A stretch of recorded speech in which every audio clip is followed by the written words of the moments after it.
Special status ప్రస్తుతం తెలుగు రాష్ట్రాల్లో hot topic. ఆంధ్రప్రదేశ్లో నెలకొన్న అతిపెద్ద సమస్య.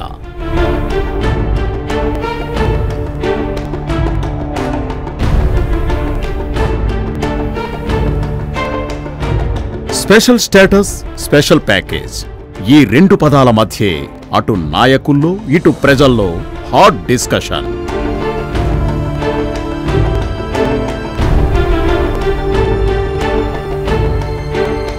అసలేంటి ఈ స్పెషల్ స్టేటస్, స్పెషల్ ప్యాకేజ్ అని ప్రజల్లో చాలా పెద్ద కన్ఫ్యూజన్ ఉంది.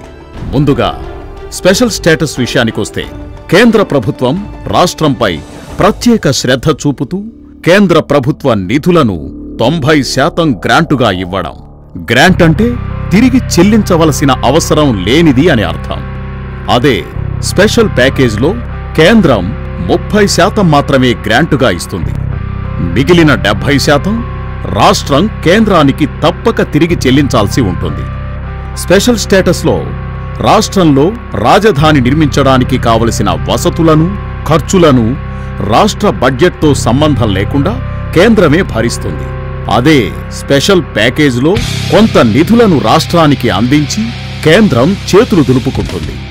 అప్పుడు రాష్ట్రంలో ఆర్థిక లోటు నెలకొంటుంది. ఈ లోటు పూడ్చడం కోసం రాష్ట్రంలో కొత్త ట్యాక్సుల అమలు, ఉన్న ట్యాక్సులు పెంచడం జరుగుతుంది.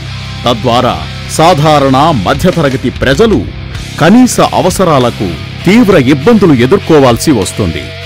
ఇదీ కాక స్పెషల్ స్టేటస్ వలన ఎక్సైజ్ డ్యూటీలో రాయితీ లభిస్తుంది. ఇది పరిశ్రమలను స్వచ్ఛందంగా రాష్ట్రానికి వచ్చేలా చేస్తుంది. ఇండస్ట్రియల్ లోన్స్లో ట్యాక్స్ తగ్గింపు వలన సాధారణ ప్రజలు కూడా చిన్న చిన్న పరిశ్రమలు స్థాపించడానికి వీలవుతుంది.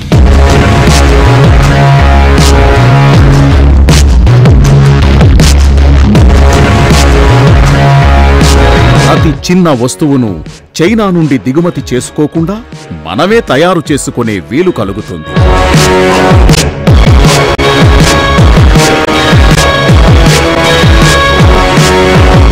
అదే స్పెషల్ ప్యాకేజ్ వలన కేవలం పెద్ద పెద్ద కంపెనీలు, పెట్టుబడిదారులు మాత్రమే లబ్ధి పొందుతారు తప్ప సాధారణ ప్రజలకు ఎటువంటి ఉపయోగం ఉండదు.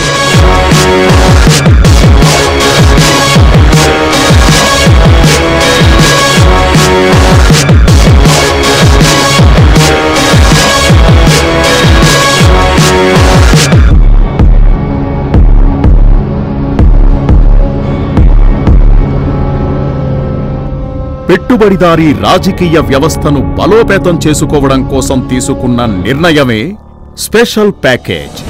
స్పెషల్ ప్యాకేజ్ వల్ల ప్రజలు ఎప్పటికీ ఉద్యోగస్తులుగా సేవలు చేస్తూ మిగిలిపోతారు. అదే స్పెషల్ స్టేటస్ వల్ల ప్రజలే యజమానులుగా వ్యాపారవేత్తలవుతారు, యువతకు ఉద్యోగాలు కల్పిస్తారు. స్పెషల్ స్టేటస్ ఆంధ్రుల హక్కు, స్పెషల్ ప్యాకేజ్ కేంద్రం వేసే భిక్ష. హక్కు కావాలా, భిక్ష కావాలా? నాయకులారా, ఒక్కసారి ఆలోచించండి. ఓటు వేసే వారిని కాటు వేయకండి. ప్రత్యేక హోదాను సాధించండి.